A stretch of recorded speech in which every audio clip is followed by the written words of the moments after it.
আমি, দেবার কিছু নাই, আছে শুধু ভালোবাসা, দিয়ে গেলাম তাই। কি অপরাধটা কি করেছি? ফোনে কোনো কারণে ইন্টারনেট সংযোগ বিচ্ছিন্ন হয়ে গেলে বিরক্ত হয়ে কিংবা শখের বশে গুগল ক্রোমের বিখ্যাত ডাইনোসর গেম খেলেননি এমন মানুষ সম্ভবত খুব কমই আছেন। এবার গুগল ক্রোমে সেই অফলাইন ডাইনোসর গেমের আদলে এক রাজনৈতিক স্যাটায়ার গেম বানিয়েছেন ড্যাফোডিল ইন্টারন্যাশনাল ইউনিভার্সিটির মাল্টিমিডিয়া অ্যান্ড ক্রিয়েটিভ টেকনোলজি বিভাগের শিক্ষার্থী তাসরিফ বিন মিজান। গেমটির নাম দৌড়াও হাসিনা দৌড়াও। প্রকাশের পর মাত্র এক রাতেই সোশ্যাল মিডিয়ায় ঝড় তুলেছে গেমটি। খেলেছেন কয়েক লাখ ব্যবহারকারী। নতুন এই স্যাটায়ার গেমে ডাইনোসরের স্থলে এবার দৌড়াচ্ছেন গত বছরের 5 আগস্ট ছাত্র জনতার আন্দোলনের মুখে পলাতক প্রধানমন্ত্রী শেখ হাসিনা। তিনি দৌড়াচ্ছেন ভারতের প্রধানমন্ত্রী নরেন্দ্র মোদীর পেছনে, আর তাকে আটকাতে প্রতিপক্ষ হিসেবে রয়েছেন অন্তর্বর্তী সরকারের প্রধান উপদেষ্টা নোবেলজয়ী ডক্টর মোহাম্মদ ইউনূস। তিনি হাতে বাঁশ নিয়ে অপেক্ষায়, যেন সুযোগ পেলেই আঘাত করতে পারেন। গেমের খেলোয়াড়দের কাজ হলো শেখ হাসিনার চরিত্রকে দৌড় করিয়ে বাঁশ হাতে থাকা প্রতিপক্ষের আক্রমণ এড়িয়ে যাওয়া। খেলাটি শুরু হতেই বাজতে থাকে শেখ হাসিনার কণ্ঠে রবীন্দ্রনাথ ঠাকুরের কবিতা নিঃস্ব আমি, রিক্ত আমি, দেবার কিছু নাই, আছে শুধু ভালোবাসা, দিয়ে গেলাম তাই। পথে সংগ্রহ করতে হয় তার বাবা শেখ মুজিবুরের ছবি দেওয়া বিশেষ কয়েন। পেছনে উড়তে থাকা ভারতের জাতীয় পতাকা। হাসিনা প্রাণপণে ছুটে চলেন নরেন্দ্র মোদীর পেছনে, আর তার সম্মুখে বাঁশ হাতে বাধা হয়ে দাঁড়িয়ে থাকেন প্রতিপক্ষ হিসেবে থাকা ইউনূস।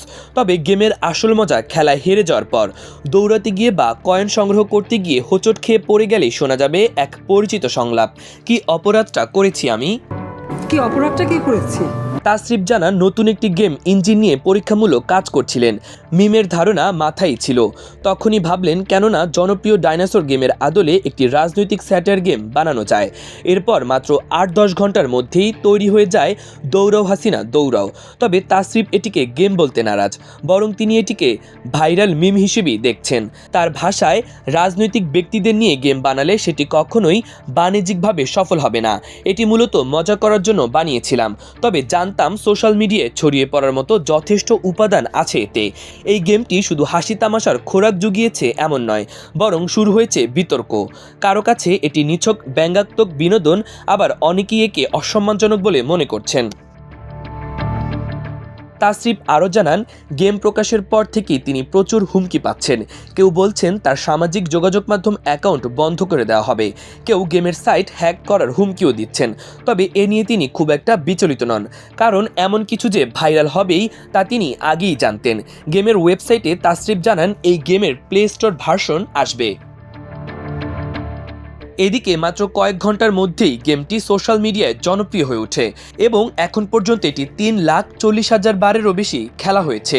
এছাড়া গেমটি ইতোমধ্যেই প্লেয়ারদের কাছ থেকে $26 বা প্রায় 3,147 টাকার সমর্থন পেয়েছে, যা ভবিষ্যতে তাসরিফকে আরও বড় কিছু করতে অনুপ্রাণিত করতে পারে। তাসরিফ জানালেন অনেকেই তাকে নতুন আইডিয়া দিচ্ছেন। কেউ বলছেন এবার শুধু দৌড় নয়, বরং পাল্টা আক্রমণের সুযোগ রাখা হোক। তবে এত আলোচনা সমালোচনার মধ্যেও তাসরিফ ভাবছেন আরেকটি নতুন গেম বানানোর কথা, যেখানে হাসিনাকে দৌড়ানোর বদলে খেলোয়াড়রা হয়তো নতুন কোনো ভূমিকায় থাকবেন। খেলোয়াড়দের ভূমিকায় থাকবে বিপ্লবী ছাত্র জনতা, তৌহিদি জনতা, কর্মজীবী। তারা লড়াই করবেন ফ্যাসিস্ট শক্তির বিরুদ্ধে। তাসরিফ আরও জানিয়েছেন সেখানে খেলোয়াড় চরিত্রে বিপরীতে শত্রু চরিত্রে শুরুর ধাপে পর্যায়ক্রমে থাকবে হেলমেট লীগ, দুর্নীতিবাজ পুলিশ এবং ফ্যাসিস্ট পাতি নেতা। পরের ধাপে এলিট শত্রু চরিত্রে থাকবে শাহবাগী এবং কাউয়া কাদের। চূড়ান্ত ধাপে থাকবেন লেজার মুজিব ও শেখ হাসিনা। মাহবুবুর রহমান ইমন, আমার দেশ।